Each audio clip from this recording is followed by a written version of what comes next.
Assalamualaikum warahmatullahi wabarakatuh. Nama saya Adinda Ayu Puspitaningrum, NPM 21150611109 dari kelas PSTID. Video kali ini saya akan mempresentasikan materi mata kuliah logika pertemuan 1 hingga pertemuan 7. Untuk memenuhi tugas mata kuliah logika. Untuk materi yang pertama yaitu pengantar dan konsep logika. Apa itu logika? Logika adalah ilmu yang membantu kita dalam berpikir dan menalar atau reasoning. Menalar artinya mencapai kesimpulan dari berbagai pernyataan. Kemudian ada argumen. Argumen adalah rangkaian pernyataan-pernyataan yang mempunyai ungkapan pernyataan penarikan kesimpulan atau inferensi. Terdiri dari pernyataan-pernyataan yang terdiri atas dua kelompok, yaitu kelompok pernyataan sebelum kata jadi yang disebut premis atau hipotesa, dan pernyataan setelah kata jadi yang disebut konklusi atau kesimpulan. Kemudian argumen ada yang sahih dan atau valid dan ada yang palsu atau invalid. Sebuah argumen dikatakan sahih jika konklusi benar bila mana semua hipotesanya benar. Jika sebaliknya maka argumen dikatakan palsu atau valensi atau invalid. Kemudian ada proposisi. Logika didasarkan pada hubungan antara kalimat pernyataan atau statements.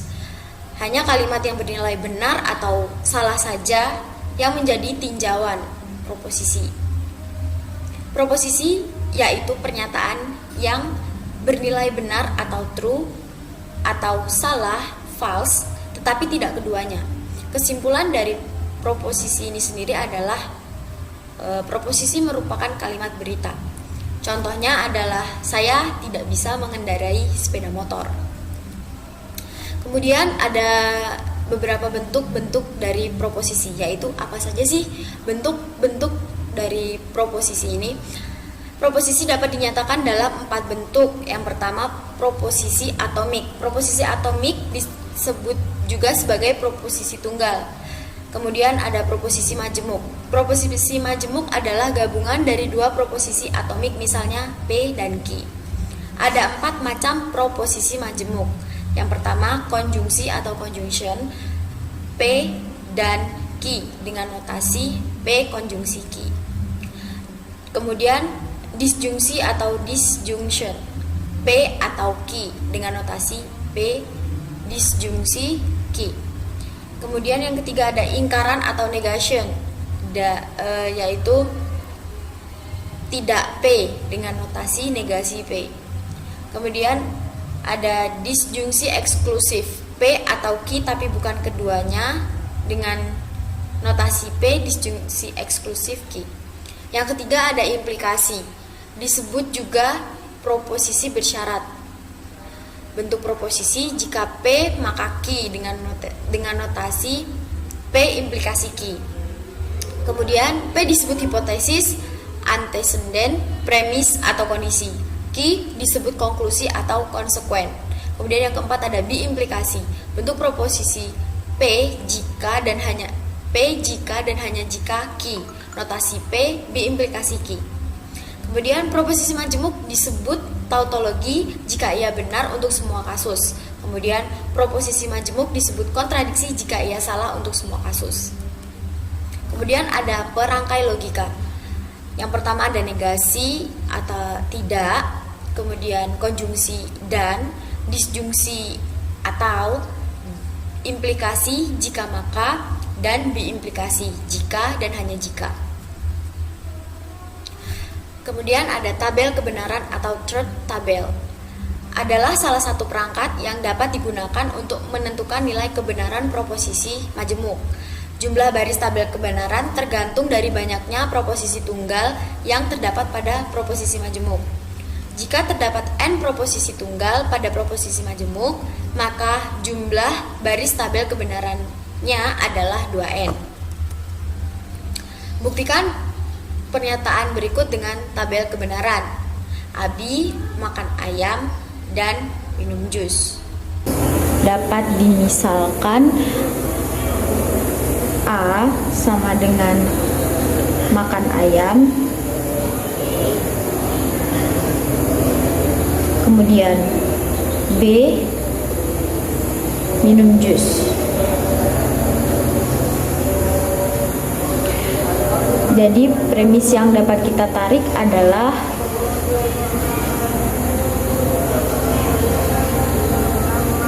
A konjungsi B. Jadi tabel kebenarannya adalah A, B, A konjungsi B. Jadi yang pertama, apabila A adalah true, B true, maka A konjungsi B adalah true. Jika A true, B false, maka A konjungsi B adalah false. Kemudian apabila A false, B true, maka A konjungsi B adalah false. Kemudian apabila A false, B false, maka A konjungsi B adalah false. Jadi dari tabel kebenaran ini kita dapat melihat bahwa konjungsi hanya akan benar jika kedua pernyataan A dan B itu benar.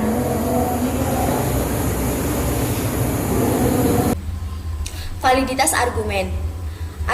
Argumen valid jika implikasi dan premis-premis terhadap konklusinya merupakan suatu tautologi, semua hipotesa benar, maka kesimpulannya benar. Bentuk-bentuk valid argumen. Yang pertama ada modus ponens, yang kedua modus tollens, yang ketiga simplifikasi, yang keempat konjungsi, yang kelima silogisme hipotesis, yang keenam silogisme disjungtif, yang ketujuh dilema konstruksif, yang kedelapan dilema destruksif, dan yang kesembilan addition atau tambahan. Kemudian contoh soal yaitu buktikan bahwa argumen berikut valid. Jika ibu belanja, ibu akan membayar menggunakan debit. Jika ibu membayar menggunakan debit, ibu akan mengeluarkan dompet. Ibu belanja, jadi ibu mengeluarkan dompet merupakan kesimpulan. Kemudian dimisalkan P implikasi Q, kemudian Q implikasi R, P dan R dapat diproseskan, yaitu yang pertama P implikasi Q yang merupakan premis, kemudian Q implikasi R juga merupakan premis, P merupakan premis atau kesimpulan, kemudian Q dan R. Kemudian untuk yang pertama dan yang ketiga merupakan sebuah modus tollens. Maksudnya modus ponens.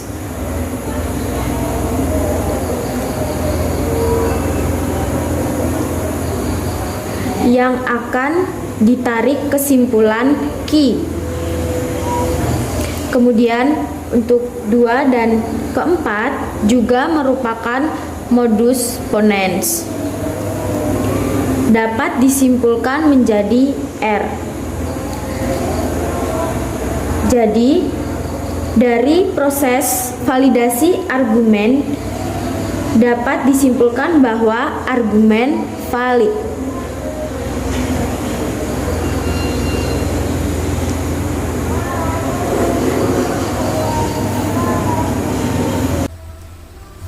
Kemudian ada tautologi dan ekuivalensi logis. Tautologi adalah suatu ekspresi logika yang selalu bernilai benar di dalam tabel kebenarannya, tanpa mempedulikan nilai kebenaran dari proposisi-proposisi yang berada di dalamnya. Kemudian kontradiksi.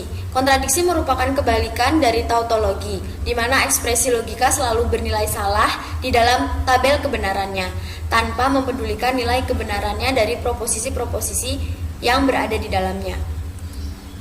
Kemudian kontingensi. Kontingensi adalah suatu ekspresi logika yang mempunyai nilai benar dan salah di dalam tabel kebenarannya, tanpa mempedulikan nilai kebenaran dari proposisi-proposisi yang berada di dalamnya.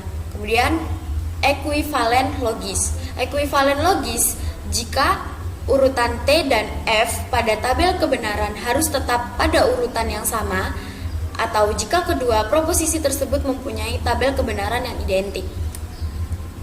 Kemudian ada contoh soal, tentukan kebenaran pernyataan P konjungsi Q konjungsi negasi P dengan tabel kebenaran. Dengan premis P konjungsi Q konjungsi negasi P. Apabila P bernilai true, Q bernilai T, negasi P bernilai false, maka P dan Q bernilai true, dan P dan Q dan negasi P bernilai false. P bernilai T, Q bernilai F, negasi P bernilai false, P dan Q bernilai false, P dan Q dan negasi P bernilai false. P bernilai false, Q bernilai true, negasi P bernilai true, P dan Q bernilai false, dan P dan Q dan negasi P bernilai false.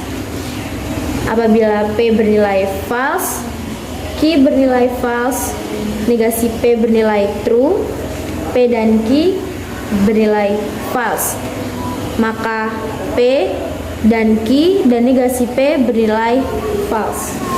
Dari tabel kebenaran ini dapat terlihat bahwa P dan Q dan negasi P selalu bernilai false.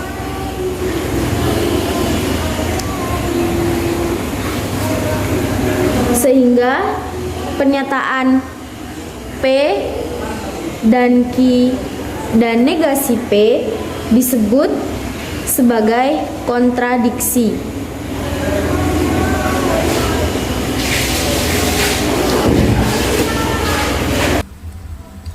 Kemudian ada penyederhanaan dan strategi pembalikan.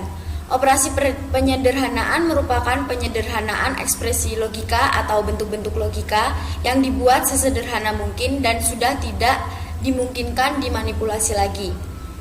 Perangkai implikasi dan biimplikasi dapat diganti menjadi perangkai dasar, yaitu konjungsi, disjungsi, dan negasi. Kemudian strategi pembalikan. Strategi pembalikan atau refutation strategi digunakan untuk membuktikan validitas suatu ekspresi logika untuk argumen dan untuk memastikan nilai-nilai premis benar yang harus diikuti oleh kesimpulan yang benar. Teknik ini mirip penyederhanaan. Perbedaan terletak pada kesimpulan argumen yang harus disalahkan dengan cara dinegasikan atau diberi nilai F. Kemudian ada macam-macam hukum logika, yaitu ada hukum identitas, hukum nul atau donasi, hukum negasi, hukum idempoten, hukum involusi atau negasi ganda, hukum penyerapan atau absorpsi, hukum komutatif, hukum asosiatif, hukum distributif, dan hukum De Morgan. Kemudian ada tablo sematik. Tablo sematik adalah bentuk-bentuk proposisi yang dibangun berdasarkan aturan tertentu yang biasanya berbentuk pohon terbalik dengan cabang-cabang dan ranting yang relevan. Pada strategi pembalikan, jika diketahui premis-premis bernilai T dan kesimpulan bernilai F, jika hal itu bisa dibuktikan, maka argumen tersebut tidak valid. Sekian, terima kasih dari presentasi saya. Apabila ada salah kata saya mohon maaf. Saya akhiri. Wassalamualaikum warahmatullahi wabarakatuh.